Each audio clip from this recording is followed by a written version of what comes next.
अपनी शक्तियाँ सही दिशा में विकसित कीजिए।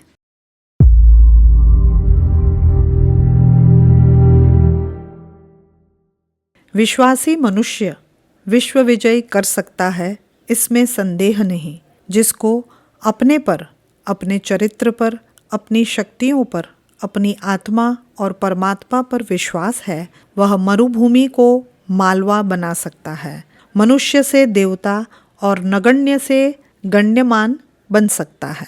असंदिग्ध विश्वास वाले व्यक्ति के लिए न कहीं भय है और न अभाव। वह किसी स्थान में रहे, किसी परिस्थिति में पड़ जाए, सफल होकर ही बाहर आता है। इसका साधारण सा सार यह है कि जिसको अपने पर और अपनी शक्तियों में अडिग विश्वास है, उसका साहस एवं उत्साह हर समय चैतन्य बना रहता है। आशा उसकी अगवानी के लिए पथ में प्रस्तुत खड़ी रहती है। आशा, विश्वास, साहस और उत्साह का चतुष्टय जिस भाग्यवान के पास है, वह किसी भी कार्य क्षेत्र में कूद पड़ने से कब हिचक सकता है। जो कर्म क्षेत्र में उतरेगा, पुरुषार्थ एवं परिश्रम करेगा, उसका फल उसे मिलेगा ही। जो समुद्र में बैठेगा, मणिमुक्ता पाएगा ही। जो पर्वत पर चढ़ेगा, वही तो चंदन उपलब्ध करेगा। यह तो एक साधारण नियम है, इसमें कोई आश्चर्य एवं विचित्रता नहीं है। यह सब होते हुए भी संसार में अधिकतर मनुष्य ऐसे ही दिख पड़ते हैं जो दीनहीन अवस्था में पड़े जीवन को आगे ठेल रहे हैं। न उनमें कोई उत्साह दृष्टिगोचर होता है और न कर्तव्य की कोई साधना। यदि काम करना पड़ा तो उल्टा सीधा कर फेंका। जो कुछ उल्टा सीधा खाने को मिला, पेट में डाला और बस पड़ रहे असहायों जैसे समय और जीवन की हत्या करने के लिए।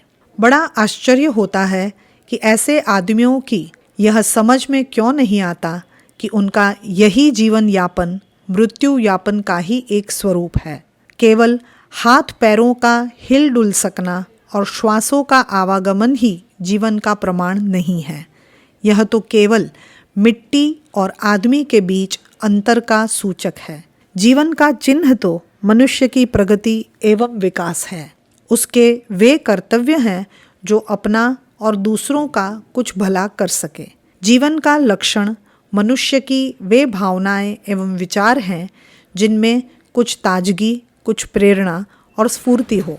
जिसके मस्तिष्क से प्रेरक विचार और उद्बोधक भावनाओं का स्फुरण नहीं होता, जीवित कैसा? वह तो जड़ अथवा जड़ीभूत प्राणी ही माना जाएगा। कर्तव्य का अर्थ कमाई कर लेना और जीवन यापन का मतलब खाना पीना, सोना जागना, बोलना चलना, घूमना फिरना लगाने वाले भूल करते हैं। यह सारी क्रियाएं तो नैसर्गिक कार्यकलाप हैं जिन्हें जीवन को बनाए रखने के लिए विवश होकर करना ही पड़ता है। यदि मनुष्य इन क्रियाओं से विमुख होकर इन्हें स्थगित कर दें तो उसका जीवन ही न रहे, फिर उसके यापन का प्रश्न ही नहीं उठता। यापन का अर्थ है उपयोग करना। जीवन को बचाने के लिए उपार्जन आदि के कार्य जीवन के उपयोग में सम्मिलित नहीं किए जा सकते। यह तो खाने पीने के लिए जीना और जीने के लिए खाना पीना जैसे एक चक्रात्मक क्रम हो गया, जिसमें जीवन की उपयोगिता जैसा अंश कहाँ है। जीवन यापन अथवा उसकी उपयोगिता का अर्थ यह है कि जीवन की आवश्यकताओं की पूर्ति के अतिरिक्त कुछ ऐसे काम किए जाएं जो परमार्थ परक हों, अर्थात जो अपनी आत्मा और परमात्मा की इस सृष्टि के लिए कुछ उपयोगी हो सके, जिनको करने से संसार में कुछ सौंदर्य वर्धन हो, दीनहीन और रोगी दोगी व्यक्तियों की संख्या कम हो, अभाव एवं अशिक्षा का अंश अर्धांश दूर हो, सहचर्य, सौहार्द्य एवं सद्भावना का वातावरण बढ़े, प्रेम एवं पुण्य की परंपराएं विकसित हों, आस्था एवं आस्तिकता में गंभीरता का समावेश हो, अज्ञान एवं अमित्रता के अंधकार में ज्ञान एवं मैत्री के दीप जलें, विरोध एवं संघर्ष के स्थान पर सामंजस्य और सहकारिता की स्थापना हो।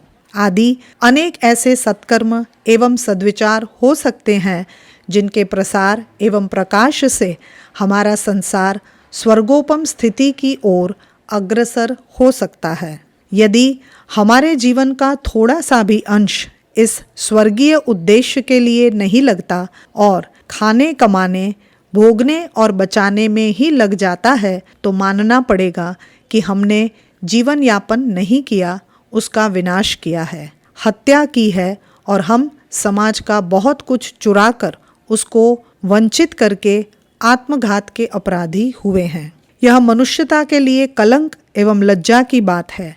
इतना एकाकी, एकांगी और निजत्वपूर्ण जीवन तो कीट पतंग एवं पशु पक्षी भी नहीं बिताते। वे भी अपने अतिरिक्त दूसरों का कुछ करते दिखाई देते हैं। लोग धन कमाते, उसे खाते, व्यय करते और बचाकर रख लेते हैं। विद्या प्राप्त करते, उसे अर्थकारी बनाकर अपने तक सीमित कर लेने लोग शक्ति संचय करते, उससे या तो दूसरों पर प्रभाव का आनंद लेते अथवा अपने को बलवान समझकर संतुष्ट हो जाते। कला कौशल का विकास करते और उसके पैसे खड़े कर लेते। शिल्प सीखते, उनमें मौलिकता की वृद्धि करते और उसके आधार पर मालामाल होने के मंसूबे बनाते। लोग आध्यात्मिक उन्नति करते और अपने में लीन हो जाते हैं। अनेक विषयों पर एवं समस्याओं पर विचार करते और स्वयं समाधान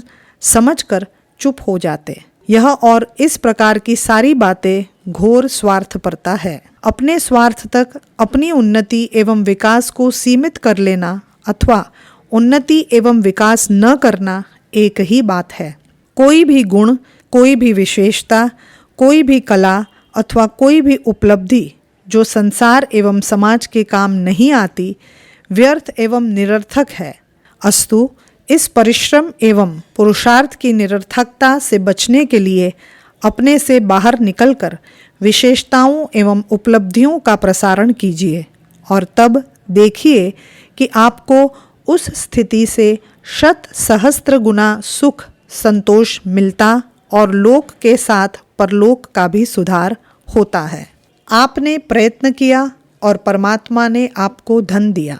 बड़े हर्ष का विषय, प्रसन्नता की बात है। आप बधाई के पात्र हैं, किंतु इसको सार्थक बनाने के लिए आपके व्यय से जो कुछ बचे उसमें से कुछ भाग से समाज का भला कीजिए।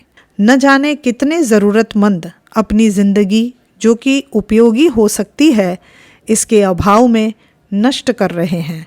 न जाने कितने होनहार निर्धन विद्यार्थियों की शिक्षा इसके अभाव में बंद हो जाती है।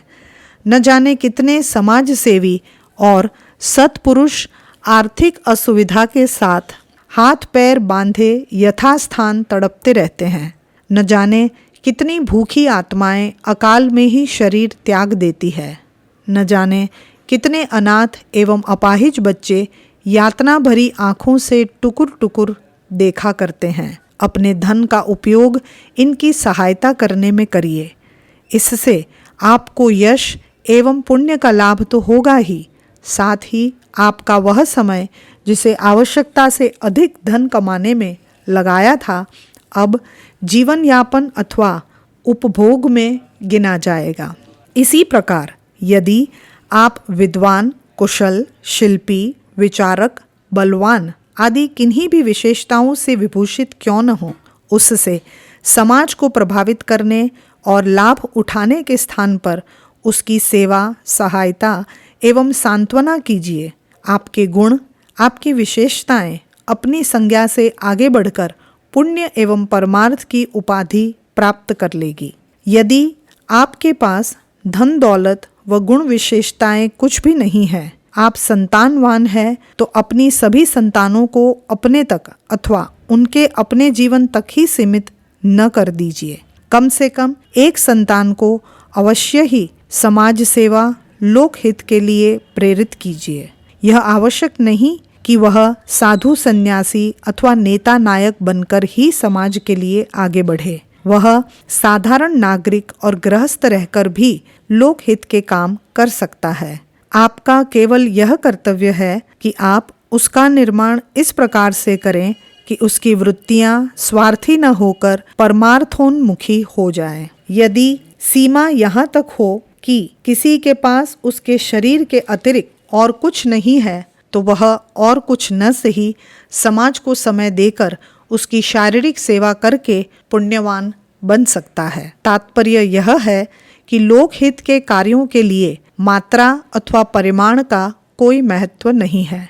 महत्व है उस प्रकार की भावना और यथासाध्य तदनुरूप सक्रियता का। यहाँ तक कि यह सेवा मानसिक, बौद्धिक और वाचिक भी हो सकती है, वैचारिक और भावनात्मक हो सकती है। अपनी संकुचित सीमा से निकलकर अपने सामाजिक स्वरूप को जानना और उसके दुख, सुख और उत्थान पतन से समभाग होना ही इसका आधारभूत सिद्धांत है। इस सिद्धांत में विश्वास रखने वालों से लोकहित के थोड़े बहुत कार्य अनायास ही होते रहते हैं। आइए हम सब अपने प्रति विश्वास का महामंत्र सिद्ध करें और जीवन के उन्नत सोपानों पर चढ़ चलें।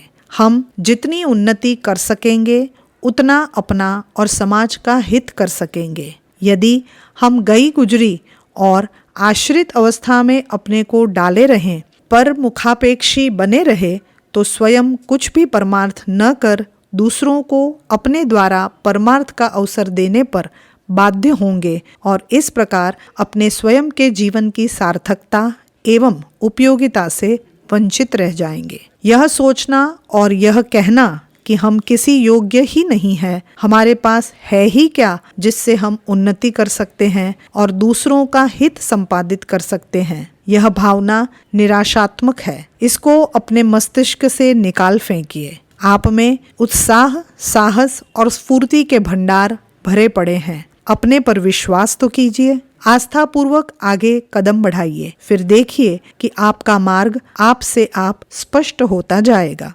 हो सकता है आप में विश्वास की कमी हो, उमंग आने पर भी आपका कदम न बढ़ता हो, बढ़ा हुआ कदम किसी भय से अथवा आशंका से ठिठक जाता हो और आप इस बात से दुखी हों कि आपका आदि ही प्रारंभ नहीं हो पा रहा है, तब भी दुखी अथवा निराश होने की आवश्यकता नहीं। अपने को देखिए, अपनी परीक्षा कीजिए। अवश्य ही कोई न कोई कमजोरी अथवा कमी आपको भयभीत बनाए हुए हैं। यदि आप में शिक्षा की कमी है तो आज ही पढ़ना प्रारंभ कर दीजिए। पढ़ने के लिए कोई भी समय असमय नहीं होता। सबको सब समय विद्या लाभ हो सकता है यदि वह उसके लिए जिज्ञासा पूर्वक प्रयत्न करता है।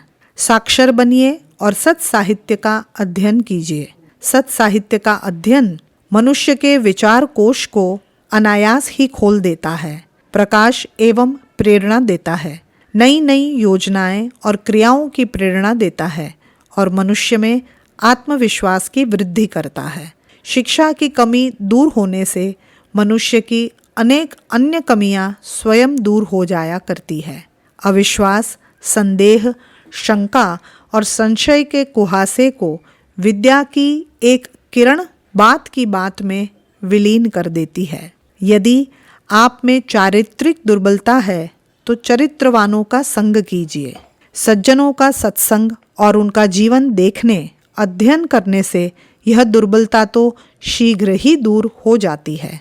यदि आपके संकल्प शुद्ध हैं, उद्देश्य उन्नत एवं हितकारी हैं, यदि आप लोक मंगल की भावना से प्रेरित हैं, तो चारित्रिक दुर्बलता के प्रति निराशा अथवा आत्महीन होने की आवश्यकता नहीं। चरित्र का सुंदर एवं शिव रूप न देख सकने के कारण ही मनुष्य अंधकार की भांति भटक जाता है। जब आप सत साहित्य और सत्संग द्वारा चरित्र का उज्ज्वल पक्ष देख लेंगे, आपकी सारी अपवृत्तियां लजाकर तिरोहित हो जाएंगी और तब आप दर्पण की तरह प्रसन्न होकर पुलकित हो उठेंगे। इस प्रकार अपनी कमियां एवं कमजोरियों को निकाल फेंकिए। आप में आत्मविश्वास की वृद्धि होगी, जिसके साथ ही साहस, उत्साह और आशा की त्रिपथ गथा भी आपके अंदर लहराने लगेगी। अपने शिव संकल्पों और लोक कल्याण की भावना के साथ अपने इस विश्वास चतुष्टय को नियोजित कीजिए और वह सब कुछ बनकर वह सब कुछ कर दिखाइए जो पुण्य एवं पुरुषार्थ, उन्नति एवं विकास के नाम से पुकारा जाता है। पुस्तक विचारों की अपार और अद्भुत शक्ति। लेखक पंडित श्री राम शर्मा आचार्य। अगर आपको हमारी यह वीडियो पसंद आई हो तो इसे लाइक करें, कमेंट और शेयर करें और हमारे YouTube चैनल ऋषि चिंतन को सब्सक्राइब भी कर लें। साथ ही बेल आइकन को भी दबाएं ताकि आपको आने वाले सभी वीडियोस की नोटिफिकेशंस मिलती रहे। धन्यवाद।